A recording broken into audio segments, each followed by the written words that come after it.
Is a quick video about just some quick resources for writers, but also just a short discussion about the difference between revision and editing.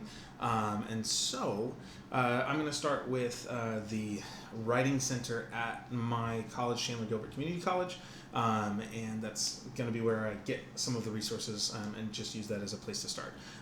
Wherever you're at, there are a lot of online resources for writing. If you get them from writing centers from four-year colleges or community colleges, those are usually more reliable sorts of resources. A big famous one is Purdue. The online writing lab at Purdue is kind of a go-to source. I use it for APA and MLA and all that because it just regularly updates. It has its own bibliographic entry creator, though there are a lot of other ways you can do that. So one of the big things as a writer is knowing where to find resources when you need them, or to enhance your writing process to help the writing product. And we've talked about that. I've talked about that in other videos. So this is one step in that. You want to find the tools that are going to help you enhance that process so that you can push more deeply. So when we're talking about resources, again, you can just start at the Writing Center. Many colleges have a Writing Center, and sometimes they'll have online tutoring available. Sometimes they'll have in-person tutoring available if it's not COVID. My college is no different, and here's the contact information specifically for Chandler Gilbert. They have hours of operation. They're going to be trying some other things. They've got different workshops. Some of them, they've got these online resources you can jump to.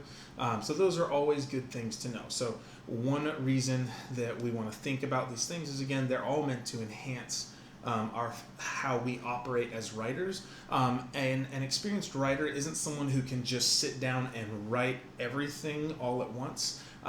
Though some experienced writers do that, that doesn't make a mature or experienced writer. And for some of those writers, it's less healthy than if they had used other resources. So a healthy, mature writer will take advantage of all the resources available to them in an ethical way to accomplish their writerly purpose. And so we want to do that here. So we've got a Writing Center. We want to use it.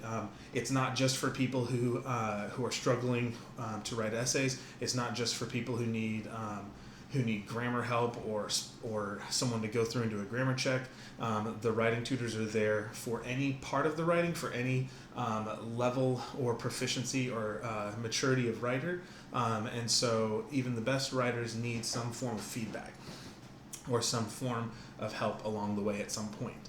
And so this is one of those free resources. But they're also just, when we talk about resources for writers, the Writing Center has a bunch. They have, if you go here, they've got things for English language learning, they've got things for grammar and punctuation, they've got for things for the writing process, how to focus and develop your ideas, how to cite different sources, if you need specialty topics or focuses on genre and that sort of thing, then these are all going to be really important, meaningful resources for you. And the structure here is you can drill down into. Obviously, you hit the plus and a bunch of stuff drops down. So there are tons of resources here that you can dig through.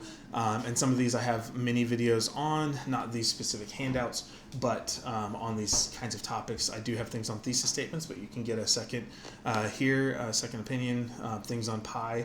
I talk about that when I talk about the essay. I don't have anything yet on transition words and phrases, so use these. These are good resources.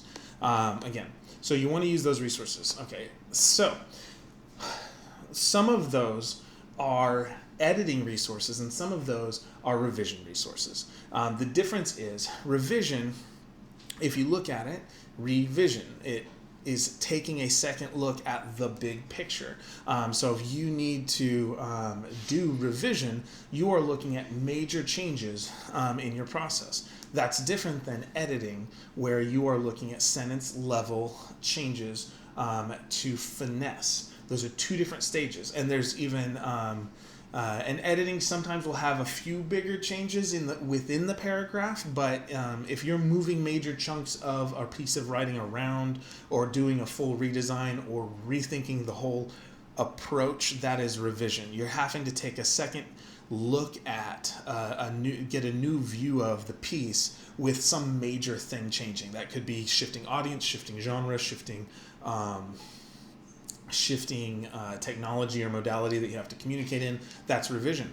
Editing will often happen at the, like I said, at the sentence or within the paragraph. And then there is a final stage, sometimes called copy editing, which is full level polish. You're not even focused on content as much as you are clarity, sentence level or document level clarity, where you are really trying to, it's the dot your I's and cross your T's and check your format and make sure the margins are right. That is full-on copy editing, making sure that you have no spaces where there aren't supposed to be spaces, spaces where there are supposed to be spaces. You've checked for captions on all your images, all that really fine-tuned level stuff. So you want to be aware of this writing process. You want to incorporate into your writing process resources you have available to you. And that may be at the Writing Center for your college, where there are often a lot of free resources, tons of free resources, and people who will walk you through some of these things and work with you. One of the best benefits to working with teachers or tutors at the Writing Center is that they give you individualized, personalized feedback that is someone separate from the person who has to grade you. One of the challenges with being a teacher is people are afraid to talk to me about their writing, and hopefully if you're in my class you've overcome that a little bit, but they're afraid to get feedback because of past experiences or because I'm someone who's grading them. They don't want to look like they don't know, and that's part of the learning process, is to get to a place where you don't know what you're doing, but you can figure out how. Still, working with a tutor means it's not someone who's going to grade you. They don't have connection to your instructor directly, unless they just happen to be friends, which does happen, and that actually can be beneficial because often instructors will share prompts with the writing tutors ahead of time to try and say, hey, this is what I have going on in my course. If you get one of my students, this is kind of the direction I'd like you to guide them in case they don't come to me. But a tutor is someone who doesn't grade you, who gives you open feedback, who tries to look for patterns in your writing, and shouldn't be doing any just straight editing.